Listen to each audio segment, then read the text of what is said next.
በቅርብም በሩቅም የምትገኙ ውድ ወገኖቼ እንደምን ሰነበታችሁ? ከጥር 8 ቀን እስከ 10 2012 ዓመተ ምህረት ድረስ በደብረ ታቦር ከተማ የተከበረውን የዳግማዊ ቴዎድሮስ ከፍተኛ ሁለተኛ ደረጃ ትምህርት ቤት 50ኛ ዓመት ምክንያት በማድረግ በተዘጋጀው መጽሔት ላይ የ50 ዓመታት ትዝታ ወግ በሚል ርዕስ አቅርቤው የነበረውን መጣጥፍ ይበልጥ ስሜታችሁን በመኮርኮር ያነሳሳችሁና ትዝታችሁን ይቀሰቅስ ዘንድ በሙዚቃ በታጀበ ድምፅ እንደሚከተለው አቅርቤዋለሁና ተከታተሉት። በዚህ አጋጣሚ ጽሑፉን ሳዘጋጅ የረዱኝን የመጽሔቱ የኤዲቶሪያል ቦርድ አመራር አባላት በተለይም አቶ ፈቃደ መኮንንንና አቶ አስራቱ አይምሮን ከልብ አመሰግናለሁ። መልካም ቆይታ።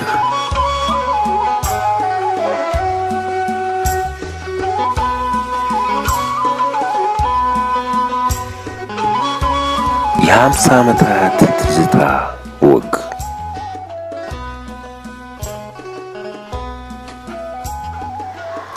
አይጠረጠርም ደረቁ ባቄላ ጎንደር አበቄለሽ ፋርጣይን ገላ። ጊዜው እንዴት ይሮጣል ቻል። ከኢጣሊያ ወረራ በኋላ ዘመናዊ ትምህርት ሲስፋፋ የሁለተኛ ደረጃ ትምህርትን ከደብረ ታቦር ጎንደር እየሄዱ መማር የተለመደ ነበር። ያ ዘመን ለወጣት ተማሪዎች የአስኮላው ተማሪ ሽታው ሎሚ ሎሚ እየተባለ ሲቀነቀንላቸው የነበረበት ጊዜ ቢሆንም የተማሪውን ሕይወት ግን ቀላል አልነበረም። የዚህ አካባቢ ተማሪ በአብዛኛው ከገበሬውና በአነስተኛ ገቢ ከሚተዳደረው ከተሜ አብራክ የተገኘ እንደመሆኑ 160 እና ከዛም በላይ ኪሎ ሜትር ያህል ተጉዞ ጎንደር ከተማ ላይ መማር በእጅጉ የሚፈትን ነበር። በ1959 መጀመሪያ ይህ ስንት ርቀት አቋርጦ ለመማር የሚደረገው ጉዞ ይቀር ዘንድ የዳግማዊ ቴዎድሮስ ከፍተኛ ሁለተኛ ደረጃ ትምህርት ቤት መሰረት ተጣለ። ያኔ የተራኪ የዳግማዊ ቴዎድሮስ አንደኛ ደረጃ ትምህርት ቤት ተማሪ ነበር። የትምህርት ቤቱን መሰረት ለመጣል በተደረገው ቁፋሮ በኢጣሊያ ወረራ ጊዜ የተቀበረ በርካታ ቦምብ ተገኘ ተብሎ ቦምቡ አደጋ እንዳያደርስ በከፍተኛ ጥንቃቄና በታቀደ ሁኔታ ከአንደኛ ደረጃ ትምህርት ቤት ወደ አዲሱ ትምህርት ቤት ወደ 800 ሜትር ርቀት ተለክቶ እዚያ እንዲያርፍ እየተደረገ ሲተኮስ የሚያወጣው ድምፅ ከፍተኛ ነጎድጓድ እየፈጠረ በልጅነት መንፈሳችን ላይ ጫና የሚፈጥር ቢሆንም በሌላ መልክም ያዝናናን ነበር። በዚህ ሁኔታ ከመሰረት ቁፋሮ ወደ ግንባታ ከዚያም ወደ ማጠናቀቂያ ተሄዶ የማማር ማስተማሩ ሂደት ተጀመረ። የመጨረሻዎቹ 8ኛ ክፍልን እንዳጠናቀቁ ጎንደር ሄደው መማር የነበረባቸው ተማሪዎች እነ ገዳሙ አለማየሁ፣ ጋሻው ደበብ፣ ስዩም አባተ፣ ይበልጣል ዘውዱ፣ ካሳሁን አባተና ሌሎችንም ጨምሮ ቁጥራቸው 30 ያህል የሆኑ ነበሩ።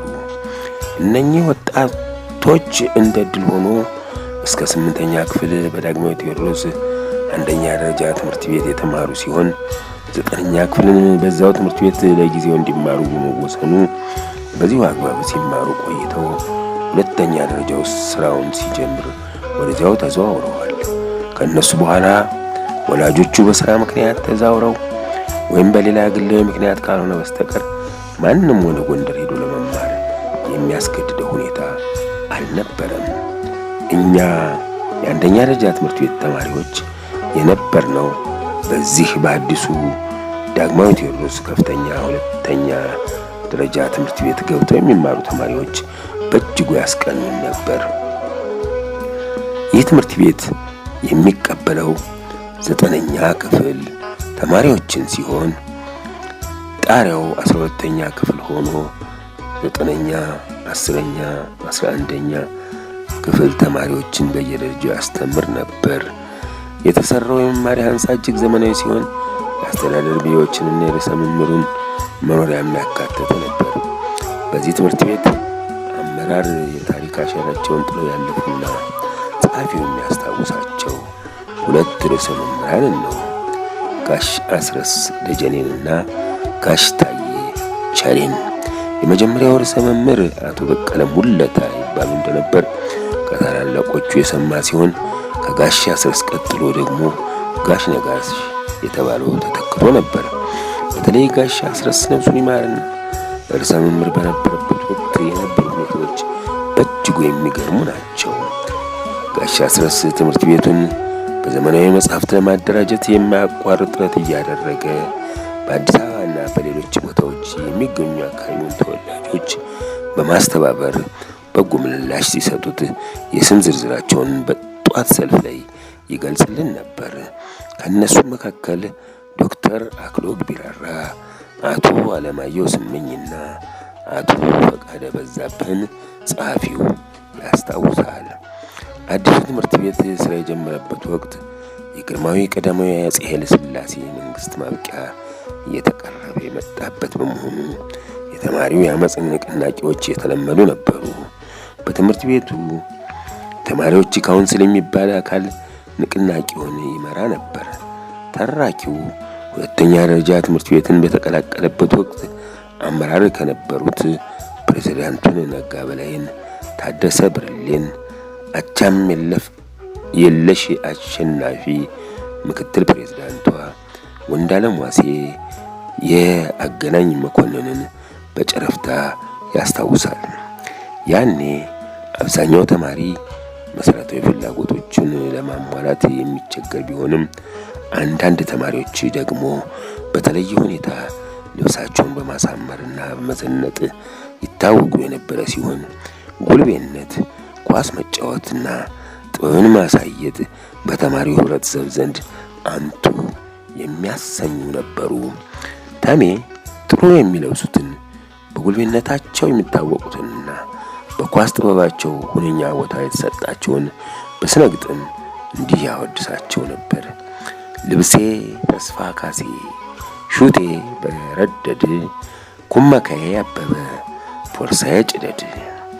እንዲህ ከተገጠመላቸው መካከል ይህ ጸሐፊ በአካል ያውቃቸው የነበረው ተስፋ ካሴንና ጭደድን ወይም ፍቅሬ አቦሰጥን ነበር።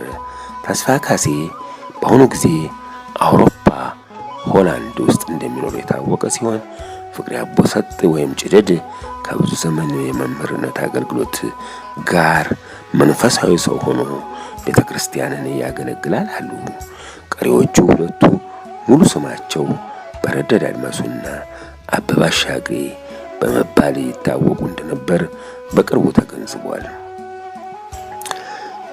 ብቻ ይገርማል። ያኔው ተማሪ በተማሪዎች ካውንስል አማካይነት ሄሮይ ጊዮርጊስ የነበረው የነገስታት አልባሳትና ሌሎች ቅርሳ ቅርሶች ወደ አዲስ አበባ ተወስዶ ለአስመራ ኤክስፖ ሊላክ መሆኑን ሲሰማ አሻፈረኝ ብሎ ያስቀረ ጀግና ነው።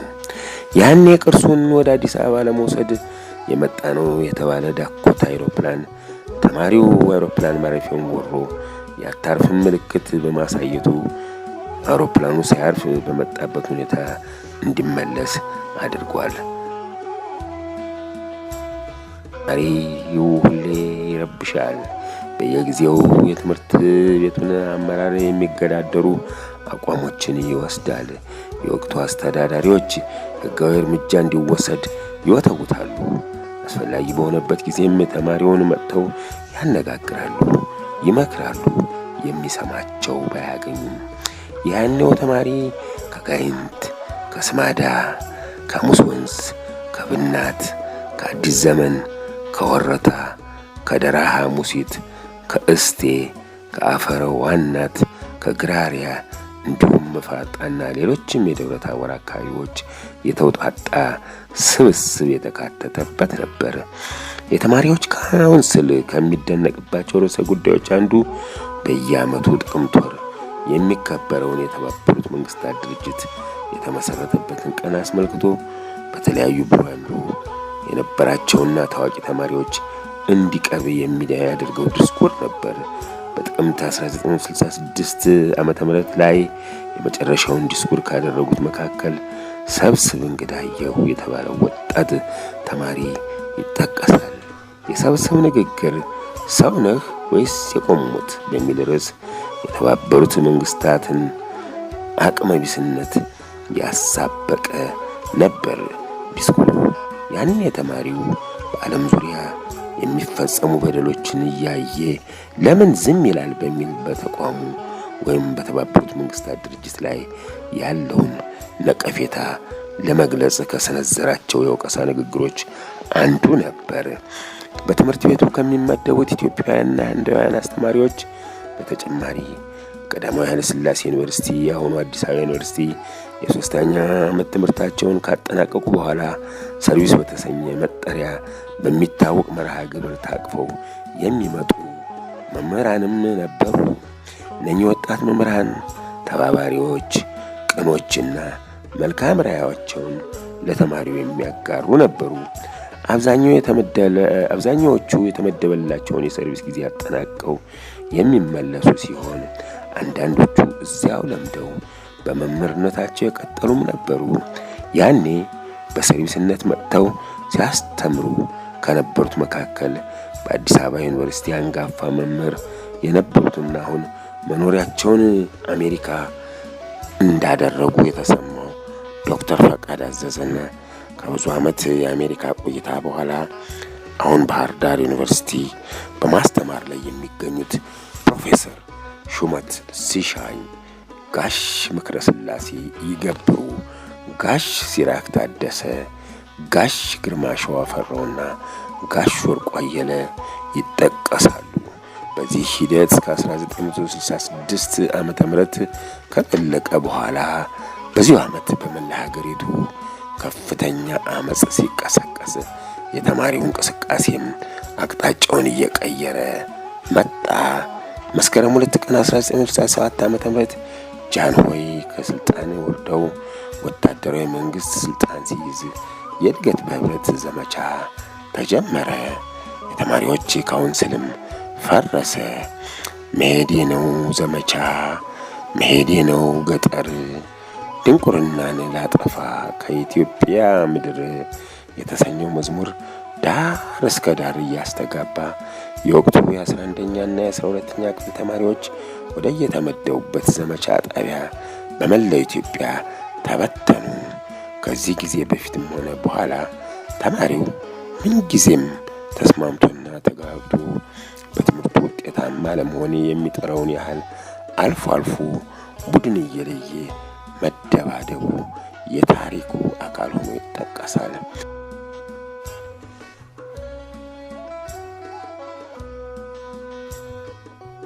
አብዛኛው ግጭት ተማሪዎች የመጡበትን አካባቢ ባማከለ ሁኔታ በቡድን የሚካሄድ ቢመስልም ከዚህ ወጣ ብሎ ራሳቸውን ለየት አድርገው በሚመለከቱ ጉልቤ ተማሪዎች በይዋጣልን መንፈስ የሚካሄድ ድብድብ ነበር።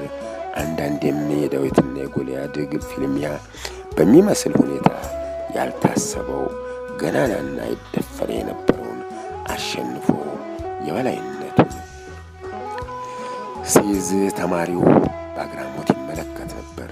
የጸቡ መነሻ የተለያየ ቢሆንም አመዛኙ ግን የፍቅር ጓደኛዬን ወይም የከጀልኳትን ሴት ለምን ትከታተላለህ ወይም ትተነኩሳለህ የሚል ሲሆን በአጠቃላይ በወጣት ሴቶች ዘንድ ሞገስን ለማግኘትና እኔ የበላይ ነኝ በሚል ስሜት ነበር። ተማሪ ራሱን ለማዝናናት መሀል አራዳ ላይ በሙሴ ፋና በኋላም ጴጥሮስ ሻይ ቤት ወይም ሆቴል፣ ይላቅና ያለው ሻይ ቤት፣ ሰይድ ሻይ ቤት፣ ሱሌማን ሻይ ቤት፣ ማማ ሂሩት ሻይ ቤት፣ ራቅ ሲልም እሰየ ሻይ ቤትን ይጠቀም ነበር። አቤት ያኔው ዳቦ ቅርጽ የባቡር ፉርጎ የሚመስል ከንጹህ ስንዴ የሚዘጋጅና በረከቱ የበዛ ሲሆን የሻዩ ጣዕምና ውፍረት ዛሬ ያ ቅመማ የት ደረሰ ያሰኛል። በተለይ ማዕመር ሻዩማ ዋ ይብላኝ ተለያየን ያስብለናል። ዛሬ ላይ ያለውን ሻይ ስናስብ በወቅቱ ከመስተንግዶ ባሻገር የሚያዝናናው በሸክላ ተቀርጾ የሚደመጠውና እሁድ እሁድ የሚተላለፈው የሬዲዮ ዘፈን ምርጫ ፕሮግራም ነበር።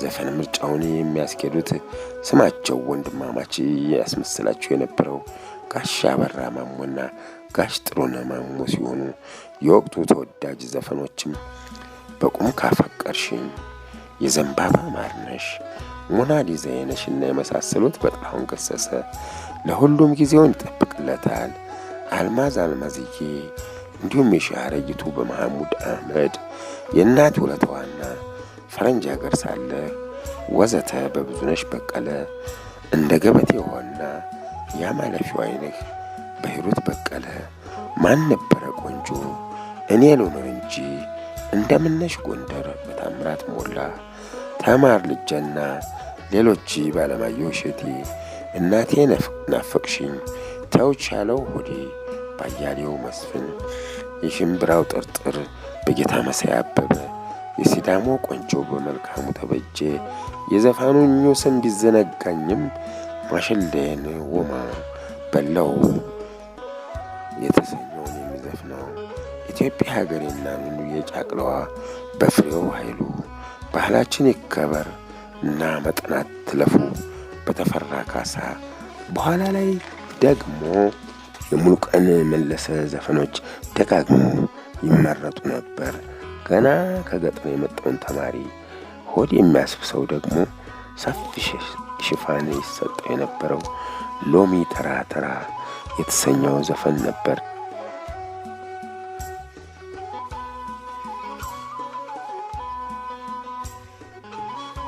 ከላይ ከተጠቀሱት መዝናኛ ቦታዎች ሌላ ለረሃብ ማስታገሻ ገብረ አምላክ ከምከሞ ጎፈሬውን ከምሮ ቁምጣውን ለብሶና የሥራ ሽርጡን አሸርጦ ጎዳና ላይ የሚያቀርበው ፓስቲና ሳምቡሳ አለለት። በዚህ ረገድ ሲሳይ በቅጽል ስሙ ሲሳይ ሳምቡሳ በመባል የሚታወቀው ትምህርት ቤቱ በር ላይ ሆኖ ሳምቡሳ ያቀርብ ስለነበረ አማራጩ ሰፊ ነበር። በእረፍት ጊዜ መዝናኛው ደግሞ እንደ ልብ የሚገኘውና ከትንሽ ቆሎ ጋር ምሳ ሆኖ የሚውለው የደብረ ታቦር ጠላ ነው። አይ የደብረ ታቦር ጠላ ትዝታ!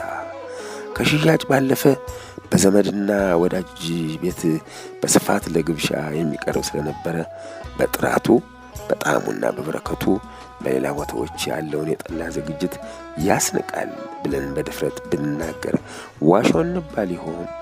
ለማንኛውም ይህንን ማራኪ ባህላዊ ጥበባችንን በዘመናዊ የአመራረትና አስተሻሸግ ዘዴ በመታገዝ ለገበያ የሚቀርብበትን ሁኔታ እውን ለማድረግ የዘርፉ ባለሙያዎቻችን ብትጣበቡበት ምን ይመስላችኋል? ይህ ወደፊት ልናሳድጋቸው ከሚገቡን ሙያ መስኮች አንዱ ይሆናል ተብሎ ስለሚታሰብ ማለት ነው። በነገራችን ላይ ተማሪው በአኗኗር የተለያዩ ዘዴዎችን ይጠቀም የነበረ ሲሆን በአንጻራዊ ሁኔታ ቀረብ ያለ አካባቢ የሚመጣው በየሳምንቱ ስንቅ በማምጣት ሌላው ቀላቢ ቀጥሮ በማሰራት ከዚህ ያለፈው ደግሞ በሚመደብለት የኪስ ገንዘብ እየከፈለ የሚመገብ ነበር። ተማሪ ስፖርት ይሰራል። የእግር ኳስ፣ የመረብ ኳስ፣ የቅርጫትና የጠረጴዛ ኳስ ይጫወታል። ቢስክሌት ይነዳል። ታዋቂ ከሆኑት የእግር ኳስ ቡድኖች መካከል የቴዎድሮስ የንብና የነበልባል ቡድኖች ተጠቃሾች ነበሩ።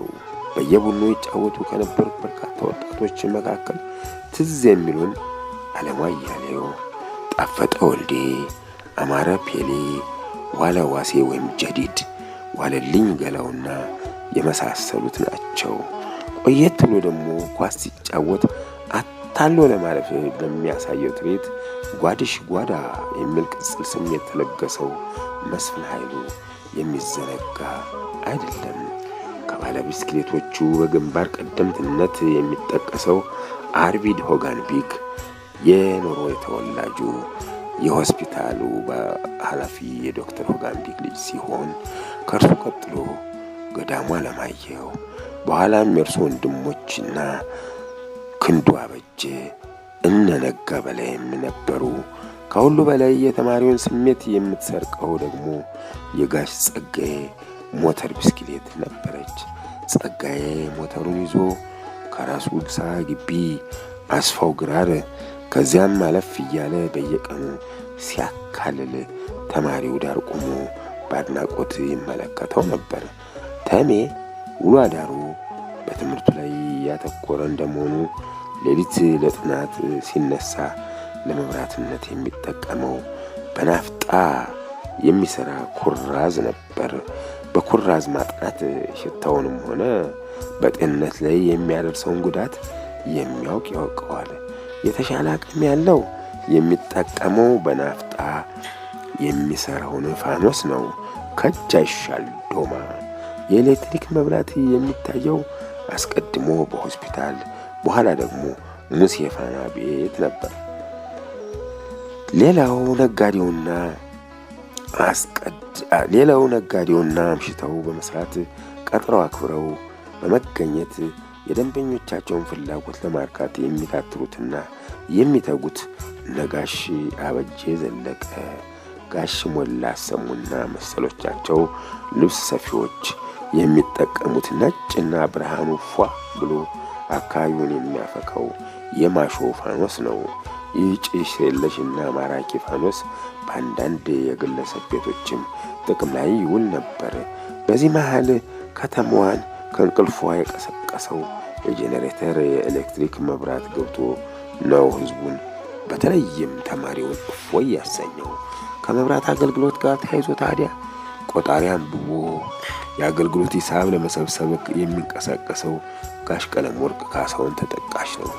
ጋሽ ቀሌ ሂሳቡን ለመሰብሰብ ቦርሳውን ይዞ መንደር ለመንደር ሲንቀሳቀስ ይገጥሞ የነበረውን ውጣ ውረድ ለዚህ ጸሐፊ አጫውቶታል። ሌሎች ተማሪው ከሚዝናናባቸው የረፍት ጊዜ ጨዋታዎች መካከል ብይና ድብ ጠበቅ ብሎ ይነበብ ነበሩ። ብይን ደርን፣ አባን፣ ሳርድ፣ ፎርድ ብሎ ቅደም ተከተል በመያዝ የሚጫወቱት ሲሆን አነጣጥሮ በመምታትና ከምታቸው ጥንካሬ የተነሳ ብይ የሚፈረክሱ እንደነጋሻው ደበብ፣ አበበ ማሞና ክንዱ አበጀ የመሳሰሉ ልጆችን እናስታውሳለን። ብድብ ጨዋታ የባህር ዛፍ ፍሬ በመጫወተነት ያገለግል የነበረ ሲሆን በዚህ ጨዋታ ብዙ ቀልዶችና ተረቦች ይስተናገዱ የነበረ ሲሆን አንዱን ለትዝታ ያህል ብናስታውስ በጨዋታው የተበላን አንድ ፈንድቃ የተባለች የቤተሰብ ሱቅ ውስጥ ይሰራ የነበረ ጓደኛው የሆነ የአረብ ክልስ ልጅ ለማብሸቅ የወቅቱ ተረበኛ ተማሪ እንዲህ ተቀኝቶ ነበር። የፈንድቃ ሱቅ አዘንኩልሽ፣ የአብዱል ልጅ አስጠፈሸሽ፣ ግሩም አሉ ቄስ ብሻው፣ ዱርጆሲስ አይተው፣ ቱበዱ እስማኤል አብዱ። በወቅቱ በደብረ ታቦር ከተማ በንግድ ላይ ተሰማርተው ህብረተሰቡን ያገለግሉ ከነበሩት የውጭ አገር ዜጎች መካከል ግሪካዊው ሙሴ ፋናና የየመናን ተወላጆቹ አሊ ብሪጅና ልጆቹ መሐመድ ባሻና አብደላ፣ አሊ አህመድና ልጆቹ ሐሰን፣ ናስር፣ ዳሳሽና ሰዒድ፣ አብዱ ቃሲምና ልጆቹ መሐመድ፣ ካሳይና እስማኤል፣ አሊ ምናሌና ልጆቹ መሐመድ፣ ሰይድ አበኑና ልጆቹ መሐመድ፣ አህመድ እና ሉላ ይጠቀሳሉ። አባ ሙሴም ሆነው አረቦቹ የኛው ወገን ከሆኑ ሴቶች ጋር ጋብቻ ፈጽመው ነው እንደ ጋሽ ጴጥሮስ፣ ዮሐንስ፣ ኒኮላና ጆርጅ ሙሴን፣ ወጣቱና ከኛ ጋር የተማረውን ሙሴ ፋና ሙሴን፣ አረቦቹ ደግሞ ከላይ የተጠቀሱትና በጓደኝነት አብረናቸው ብዙ ያደረግነውን ወንድምና እህቶቻችን አፍርተውልን ያለፉት። ሌላው በተማሪው የትዝታ ማህደር ተካቶ የሚኖረው የአራዳ ገበያው የንግዱ ህብረተሰብ ነው።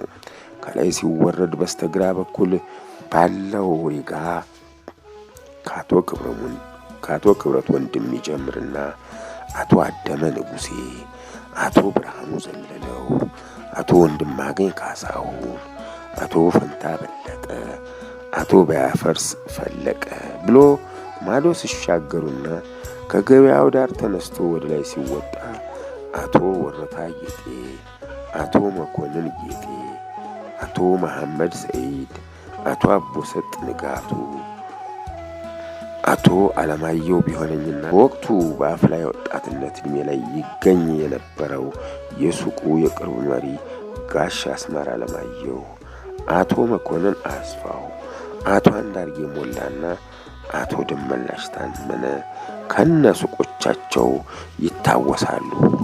አልፎ አልፎ በየመሃሉ ታዋቂ ልብስ ሰፊዎችም ተካተው የሪጋው ታዳሚዎች ነበሩ። ሰዓት ሰሪው መሐመድ አሊ ብረጅ፣ ጫማ ሰፊው ባሻ ኩምሳና ልጆቻቸው አድማሱ ደምሌ እንዲሁም ስንታየው ኩምሳ በሙያው ሽግግር ተምሳሌትነታቸው የወቅቱ ተማሪ ያስታውሳቸዋል። የደብረ ታቦር ከተማ ሰው በአብዛኛው በዓላት ቀን በግ ገዝቶ ማረድ፣ ቅርጫ መግባትን እንደ ባህሉ መውሰዱ የታወቀ ቢሆን ለአዘቦት ቀን የሚጎበኛቸውና አእምሮቱን የሚወጣባቸው የታወቁ ስጋ ቤቶች ነበሩ። አቶ ክብረት ተስፋ፣ አቶ ከበደ አሊጋዝ፣ አቶ ይመር ተሰማና አቶ ወርቁ ገበያው በኋላም ጋሽ ተገኝና ሌሎችም በዚህ ሙያ መስክ ተሰማርተው አገልግሎት ይሰጡ ነበር።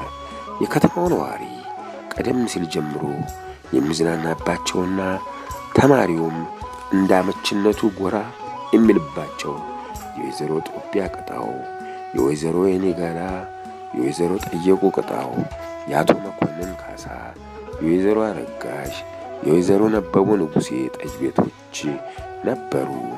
ከሁሉም ላቅ ብሎ የሚጠቀሰው ጦቢያ ቅጣው ጠጅ ቤት የነበረ ሲሆን የጠጅ ቤቱ ባለቤት የነበሩት ወይዘሮ ጦቢያ ቅጣው ከብዙ ዘመን አገልግሎት በኋላ ባረፉ ጊዜ የከተማው ምርጥ አልቃሾች ከነበሩት አንዱ ማንቆርቆሪያው ሲዞር እንደ ነጭ አሞራ ዓለም ኮበለለች ከነ ጦቢያ ጋራ ብሎ በሐዘን እንጉርጉሮ እንደተቀኘላቸው ተሰምቷል።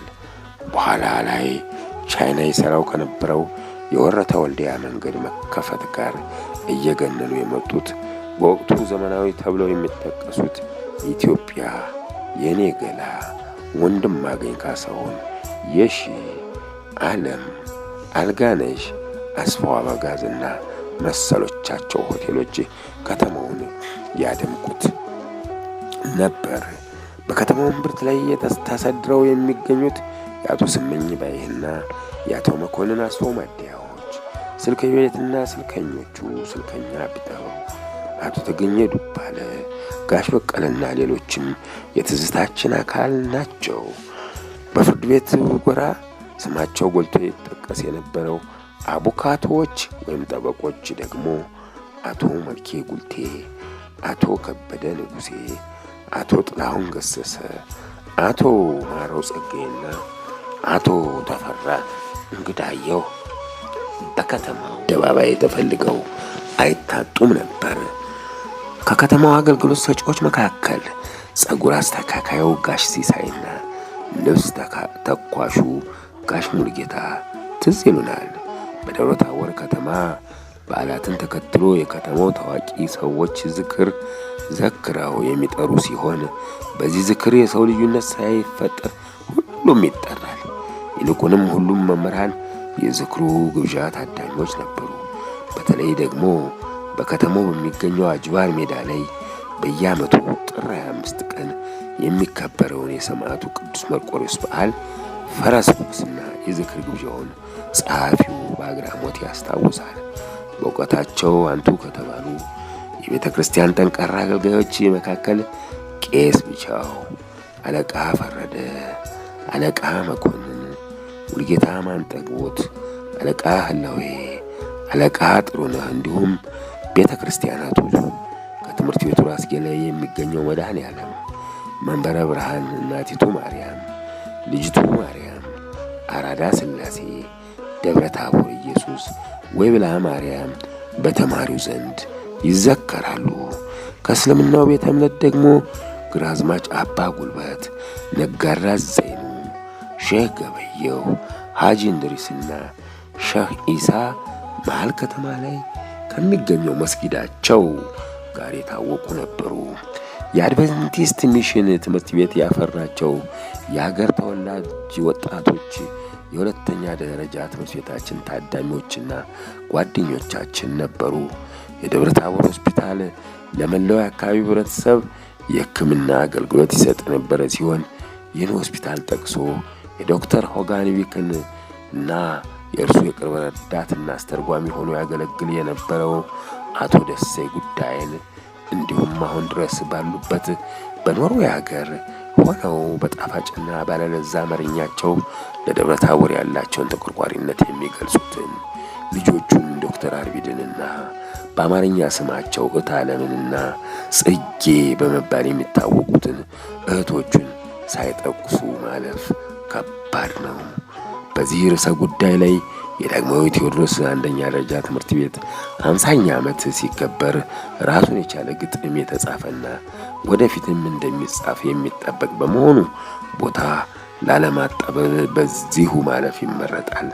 በዚያን ወቅት ቀደም ብለው በትምህርታቸው ቀንቷቸው ለከፍተኛ ትምህርት ወደ አዲስ አበባ መጥተው የተሳካ ሕይወት ከሚመሩት መካከል ተማሪው ታሪካቸውን እየሰማ በምሳሌነታቸው ከሚኮራባቸውና የእነርሱን ፈለግ ተከትሎ ለመጓዝ ከሚጓጓባቸው አንጋፋዎቻችን መካከል ዶክተር አክሎግ ቢራራ፣ ዶክተር አምባቸው ወረታ፣ ካፒቴን አስማረ ጌታውንና ሊቀ ማእምራን አበባው ይግዛው ወዘተ የሚታወሱ ናቸው። ከነኚህ ተምሳሌቶች መካከል ስለ ሁለቱ ኩሸት የተጨመረበት አድናቆትም ይሰነዘር ነበር። ለምሳሌ ዶክተር አክሎግ ትምህርቱን አጠናቆ ወላጆቹን ሊጠይቅ በአይሮፕላን ሲመጣ አይሮፕላኑ ኢየሱስ ግርጌ በሚገኘው የወላጆቹ ቤት ላይ ዝቅ ብሎ እንዲበር አስደረገው ተብሎ በተማሪው ዘንድ በአድናቆት ይወራ ነበር። በሌላም በኩል በየዓመቱ 2 የጦር ጀቶች እየመጡ በደብረ ታቦር ከተማ ላይ አንዣበውና የመገለባበጥ ትርኢት አሳይተው ይመለሱ ስለነበር ሎቶቹ ካፒቴን አስማረ ጌታውንና ጓደኞቹ እንደነበሩ ይነገር ነበር።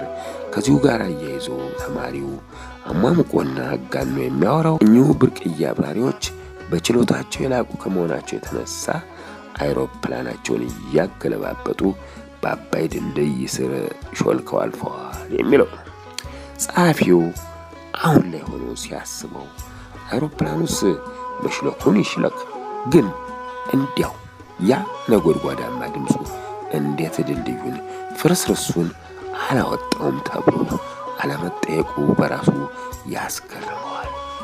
አርአዮቻችን በልጅነት አእምሮ ተጋኖ የቀረበው ሳይሆን እውነተኛ ማንነታችሁ አጓጉቶን ተከትለናችሁ አሁን ለደረስንበት ደረጃ ስላበቃችሁን እናመሰግናለን።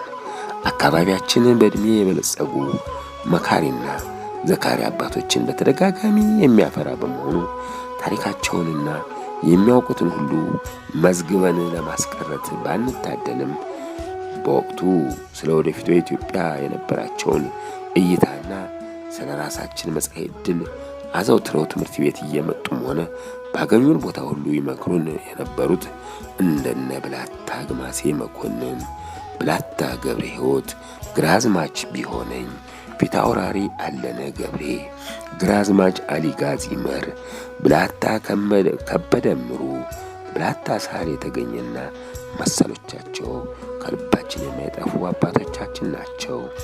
በደብረ ታቦር ከተማ በአዲስ አበባ መግቢያ መሎ ወንዝን ተንተርሶ የተመሰረተውና የአብነት ትምህርት ቤት ተማሪዎችን በአዳሪነት ተቀብሎ ዘመናዊ ትምህርት እያስተማረና እያዘጋጀ ለዳግማዊ ቴዎድሮስ ከፍተኛ ሁለተኛ ደረጃ ትምህርት ቤት የሚያቀርበው መንፈሳዊ አዳሪ ትምህርት ቤት ያፈራቸው ተማሪዎች ለዚሁ ሁለተኛ ደረጃ ትምህርት ቤት ፈርጣማ ግብአቶች ነበሩ።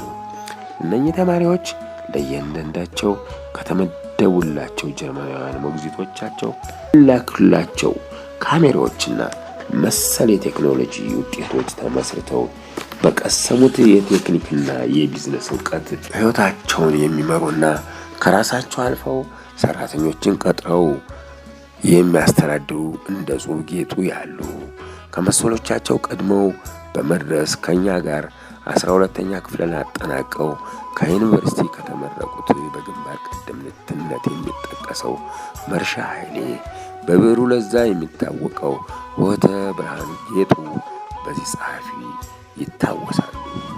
ተሜ አንዳንዴ ሲነሽጠው በአጥር እየሾለከ ጠላ ለመጠጣት ወደ አስፋው ግራር ስለሚሄድ ከትምህርት ቤቱ አመራር ጋር ግጭት ይፈጠር ነበር። ይሁንና በሄደበት ሁሉ ለታላላቆቹ ቅድሚያ ሰጥቶና ቦታ ለቆ በመከባበር ተስተናግዶ በወጣበት አግባብ ተመልሶ ይገባ ነበር እንጂ እንደወጣ ሲቀር አይታወስም። ቀን ሲማር ውሎ ሌሊቱን በጥናት ያገባደደውን ተማሪ ከእንቅልፉ የሚያባንነው የጋሻ አረሮ የልቅሶ ጥሪ ወይም ልፈፋ ነበር።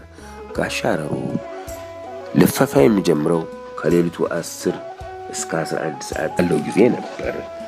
ድምፁን ከፍ አድርጎ በመደጋገም በዚህ የምትሰሙ ሴቱም ወንዱም፣ በዚህ የምትሰሙ ሴቱም ወንዱም አቶ ወይም ወይዘሮ እከሌ ተጎድተዋልና እንደታቃብን ተብላችኋል ብሎ ሲዞር ይቆይና ሊነጋጋ ሲል አንዳንድ ጠላ ቤቶች መከፈታቸውን ሲመለከት በለፈፈው መሃል ሰው ይሰማኛል ሳይመስለው ማነሽ አንቺ ጠላለሽ ሲል እንቅልፉን ባለመጨረሱ ተጫጭኖት የነበረውን ተማሪ በግድ ፈገግ ያሰኘው ነበር። ጋሻ አረሮ የልቅሶ ለፋፊ ብቻ አልነበረም፣ አዋጅ ነጋሪም እንጂ። እሻ ስማ ብለውሃል፣ እሻ ስማ ብለውሃል፣ አዋጅ አዋጅ የደበሎ ቅዳጅ፣ ስማ ስማ የሰማን አልሰማው አሰማ በማለቱም ይታወቅ ነበር። መቼ ብቻ ጥልቅ የውሃ ጉድጓድ ይቆፍር ነበር እንጂ።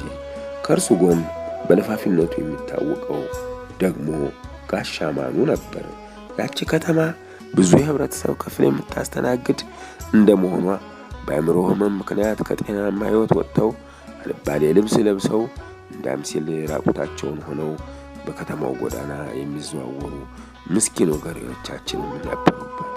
ከእነርሱም መካከል የአራዳ ገበያው አስሜ ወይም አስማማው፣ የመሃል አራዳው ግጨው፣ መሐመድ ንጉሴ፣ አሰገዱ ንጉሴና እማማ ሰብሌ፣ ታታዛለችና እትዬ ባዘት እንዲሁም ታምራትና መደበኛ ስሙን የማላውቀው መናገር ስለማይችል አንዳንዶች ቅስል ስም ሰጥተው የሚጠሩትና በኃይለኝነቱ የሚታወቀው የማይረሱ ናቸው። ከእነርሱም ቀጥሎ አባ ሙሴና አባ ዋሴ እንዲሁም በቅኔ ተሳዳቢው መርጌታ ገበየው ናቸው።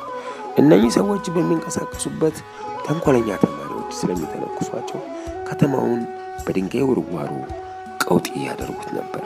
ግጫውን የሚያናደው ግጫው አንድ እንጀራ በጫው የሚለው ሲሆን መሐመድ ንጉሴን በእጅጉ የሚያበሳጨው ደግሞ መሐመድ ንጉሴ ና ውጣ ከገብሴ የሚለው ነበር።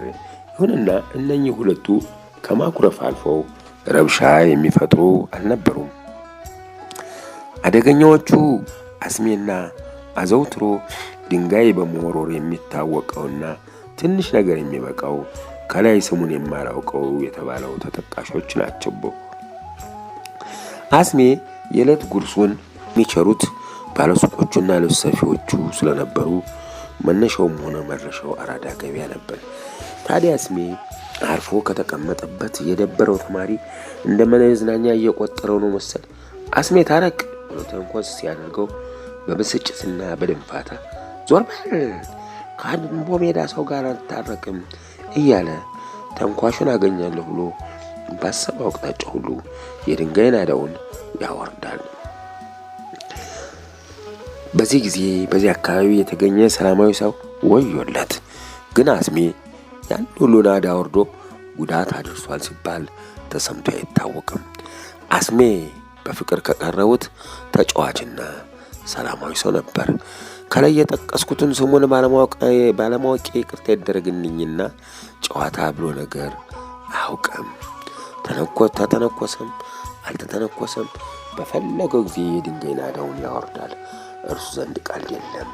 የሚወረውረው ድንጋይ ብዙ ሰው ላይ ጉዳት ያደርስ ነበረ፣ ለክፉ ባይሰጥም። ያም ሆነ ይህ እርሱን በሩቅ ሲያይ የማይሸሽ አልነበረም።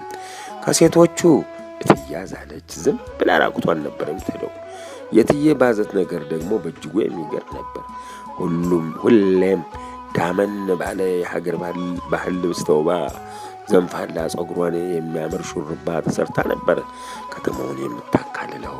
ትወጣለች፣ ትወርዳለች፣ ብቻዋን ታወራለች። ቢያናግሯት ምላሽ አትሰጥም። ብቻ በራሷ ዓለም ነበር የምትመላለሰው። ጠይም መልከ መልካምም ነበረች። ፀሐይ ለፀሐይ ሲንከራተት የሚውል ሰው አትመስልም ነበር። ይገርማል። ከዚህ ወጣ ስንል በጉልበታቸው ወጥተው ወርደው የንግሩን ህብረተሰብ ተስፋ አድርገው ያድሩ የነበሩት እነ ጋሽ ፈረጃ፣ ጋሽ ሙጬ፣ ጋሽ ተስፋ፣ ጋሽ ብሻው፣ ጋሽ ቸሩ ተስፋው፣ ጋሽ ግዛቴ፣ ሸህም የለሽ፣ ጋሽ ቢያድጌ፣ ጋሽ ሲሳይ ሳምቡሳ፣ በኋላ ሙያውን ቀይሮ ማለት ነው ጋሽ ወርቁና የርቀት ተጓዡና በቅጽል ስሙ አውቶቡስ ተብሎ የሚታወቀው ጋሽ አሻግሬና መሰል ወንድሞቻችን ከአይምሯችን ጓዳ አይጠፉም። ያንን የሚያክል ክብደት ያለውን ጭነት ዳይ ፎርሳ እየተባባሉ ሲያገላብጡት ከቶ ደከመኝ አለማለታቸው አስደማሚ ነበር። የወፍጮ ሞተሪስታና ኦፕሬተር የነበሩት ደግሞ ጋሽ ኪሮስ ተክለ ብርሃን፣ ጋሽ አሰፋና ጋሽ አለሙ የሚባሉ ነበሩ። የልብስ ስፌት መኪና የመጠገኑን ጥበብ የተካነው ደግሞ ጋሽ መስፍን ደጉ ነበር። ከሁሉ ሳይጠቀስ የማይታለፈው ደግሞ ጋሽ ግልቱ ነው። ሲጀመር ጀምሮ በዚህ ስሙ ነው የሚታወቀው። ጋሽ ግልቱ መስማት የተሳነው ቢሆንም በጣም ንቁና ሰርቶ የማይደክም ሰው ነበር። ጋሽ ግልቱ ሊስትሮ ነበር። በግ ያርዳል፣ ሹራብ ይሰራል፣ ነጠላ ይቋጫል፣ ሲፈልግም ቀለል ያለ ሸክም ይሸከማል። ብቻ የማይሰራው ስራ የለም። መናገር ባይችልም በምልክት ከማንም ጋር ተግባብቶ ሰርቶ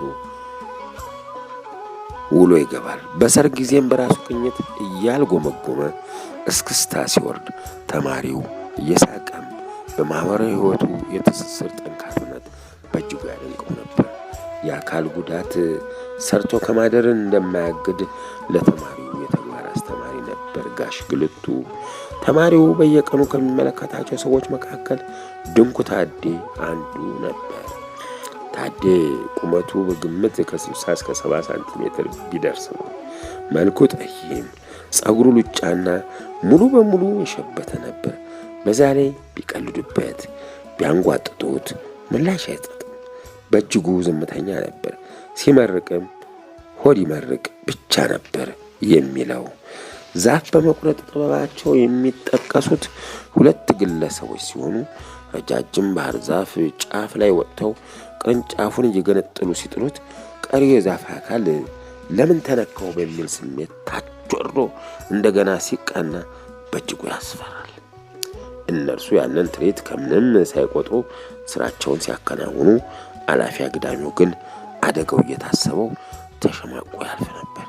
በዚህ አደገኛ የሥራ ስምሪት የነበረባቸው የአካል ጤንነት ችግር ሳይበግራቸው መሬት ላይ በእግር ጣቶቻቸው ተንቆራጠው እየተራመዱ የሚሄዱትና ዛፍ ላይ ሲወጡ ግን በቀላሉ የፎቅ ደረጃ የሚወጣ ጤነኛ ሰው የሚመስሉት ግለሰብ በእውነቱ የሚረሱ አይደሉም። እንዲሁም ጋሽ ብሩ ከእርሳቸው ጋር ይታወሳሉ።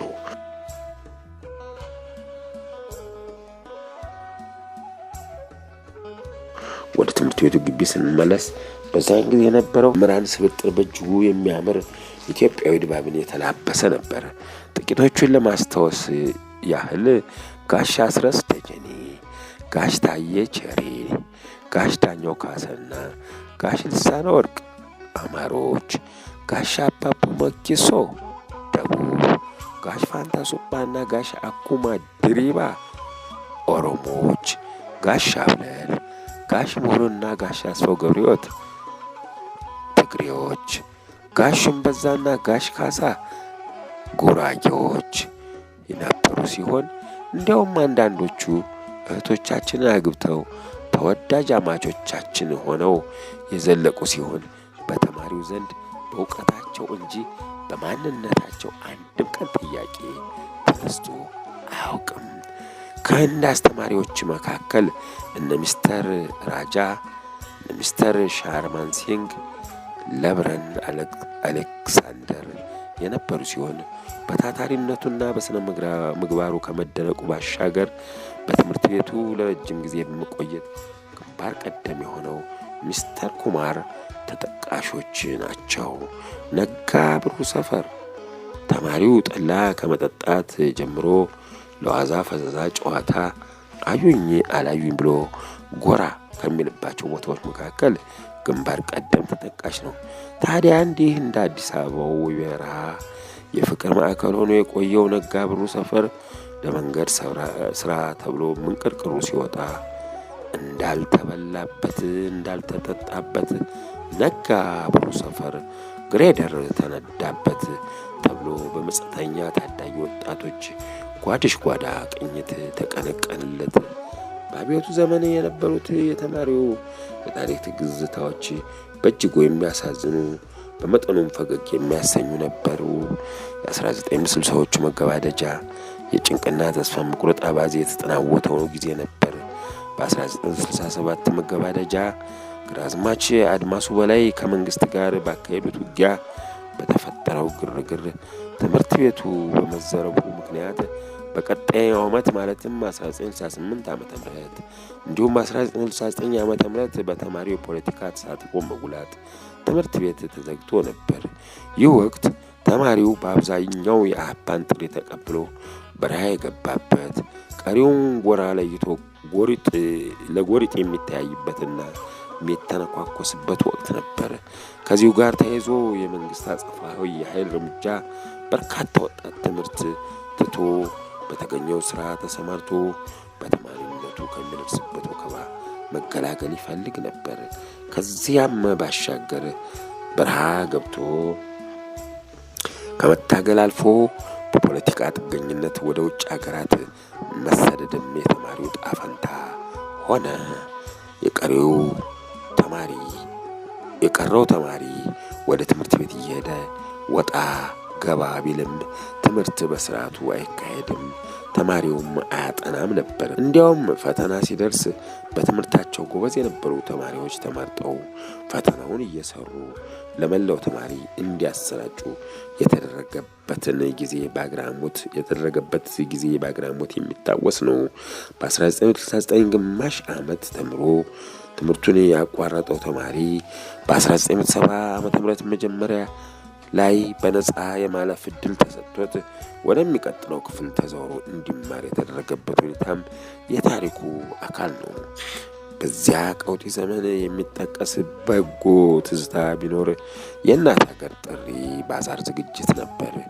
ይህ ዝግጅት በተለያዩ ዓመታት 2 ጊዜ የተካሄደ ሲሆን ለዝግጅቱ የተለያዩ በሙያቸው አንቱ የተባሉ የከተማው ወይዛዝርት የተሳተፉበት ጣት የሚያስቆረጥም የምግብና ሐሞትን ክትት የሚያደርግና ብዙ ከተዳፈሩትም በጥንቢራ የሚደፋ የመጠጥ ወይም ጠላና ጠጅ ዝግጅት እንዲሁም የፋብሪካ ውጤት የሆኑ ዘመናዊ መጠጦች እንደ ቢራ፣ ለስላሳ የመሳሰሉት በገፍ የቀረቡበት ሲሆን በመስተንግዶ ብቃታቸው በተፈጥሮ የተሰጣቸው የሚመስሉት ቀልጣፋና ትህትና የተላበሱ የከተማው ነዋሪ ጎልማሳ አስተናጋጆች የአቅርቦት ክህሎታቸውን አሳይተውበታል። በዚያ ዝግጅት የተቀመጠውን የዋጋ ታሪፍ ተቋቁሞ ገብቶ ተስተናግዶ መውጣት ለአብዛኛው ተማሪ ዳገት ነበር። ምክንያቱም መግቢያው ራሱ 1 ብር፣ ከተማ በ10 ሳንቲም የሚገኘው 1 ብርሌ ጠላ 20 ሳንቲም ነበርና ነው። የምግብ ዋጋው በራሱ ቆንጠጥ ያለ በመሆኑ ከአዲስ አበባ ወይም ከሌላ አካባቢ የመጣ ጋባዥ ወዳጅ ዘመድ ካልተገኘ ጓደኛ እየፈለጉ ተቧድኖ መብላት ግድ ይል ነበር። ይህ ሁሉ ቢሆንም በወቅቱ በግቢው ተገኝቶ ትርኢቱን መመልከት፣ በተለይም በኪነት ቡድን ተደራጅተው ሀገረኛ ሙዚቃውን ያስነኩት የነበሩት የባህል ሙዚቃ ተጫዋቾች አዝማሪዎች ያቀርቡት የነበረውን ጣዕመ ዜማ ማጣጣም በእጅጉ የሚማርክ ነበር። ከባህል ሙዚቀኞች የታዋቂው አዝማሪ የውሽዋ ደብሬ ልጅ ማማ እያል፣ ወይዘሮ እቱና ባለቤቱ አቶ ደርበው፣ እነ ጋሽ ጉጤና ጋሽ አይችሉህምና ሌሎችም ይታወሳሉ። የ1970ዎቹ መጀመሪያ ዓመታት የደርግ መንግስት ከወከባ ወጥቶ አንጻራዊ መረጋጋት ላይ የነበረ በመሆኑ ከጦርነቱ ጎን ለጎን አገራዊ የመሰረት ትምህርት ዘመቻ አውጆ የ9ኛ፣ 10ኛ፣ 11ኛና 12ኛ ክፍል ተማሪዎች ፈረቃ ገብተው ለ6 ወራት ወደ ገጠር እየወጡ ገበሬውን እንዲያስተምሩ ይደረግ ነበር። ይህም የራሱ ከልብ የሚያስቅና የሚያስንቅ ታሪክ እንደነበረው ይህ ጸሐፊ በአግራሞት ያስታውሳል። ያም ሆኖ ያ ዘመቻ በርካታ ጠቃሚ ተግባራትን ለአሻራ ጥሎ ነው ያለፈው። ምን አለበት ቀጥሎ ቢሆን? ስንቱ አርሶ አደርና መደበኛ ትምህርት መማር ዕድል ያላገኘ የከተማ ነዋሪ ሕይወት ይለወጥበት፣ ካልሆነም ከጣት ፈሬምነት ይወጣበት ነበር። በመጨረሻ ይህን ጸሐፊ ጨምሮ በርካታ በዳግማዊ አፄ ቴዎድሮስ ሁለተኛ ደረጃ ትምህርት ቤት የተማሩ ተማሪዎች ለከፍተኛ ትምህርት፣ ለስራና በተለያየ ሕይወት ዕጣ ፈንታ ምክንያት አካባቢውን ለቀው ሲወጡ የደብረ ታቦርንና የትምህርት ቤታቸውን ትዝታ አዝለው እንደሆነ ግልጽ ነው። ከዚህ በላይ የተተረከው ወግ ተራኪው በትምህርት ቤት ውስጥ ከቆየበት ጊዜ በነበረ ሁኔታ ላይ ብቻ ያተኮረ ነው። ከዚያ በኋላም ከቁም ነገሩ ባሻገር በእርግጠኝነት በርካታ አስቂኝ፣ አሳዛኝና አስተማሪ የሆኑ ሁነቶች አሻራቸውን ጥለው እንዳለፉ ጥርጥር የለውም። ትውልድ ያልፋል፣ ትውልድ ይተካል። እኛ ከወጣን በኋላም ብዙ ወጣቶች ተከታትለው ወጥተዋል፣ አድገዋል። አሁንም ውስጣቸው በጋለ ፍላጎት ተሞልቶ ነገን በናፍቆት የሚጠባበቁ ቁጥራቸው በርካታ የሆኑ ወጣቶች በትምህርት ቤታችን እየተስተናገዱ ነው። ትምህርት ቤታችን ግን በነበረበት እንዲያም ሲል በእጅጉ ዝቅ ብሎና ተጎሳቅሎ እንደሚገኝ እንሰማለን። ይህ ሁኔታ በቸልታ ሊታይ አይገባውም። ትምህርት ቤታችን በአዲስ መልኩ መስፋፋትና በፍላጎቱ መጠን ለማስተናገድ የሚያስችል አቅም ፈጥሮ እንዲገኝ መጣር ይፈልጋልና በጋራ ተነስተን ያለንን በማድረግ የትውልድ ድርሻችንን ልንወጣ ይገባል እያለ ይሰናበታል ጸሐፊው።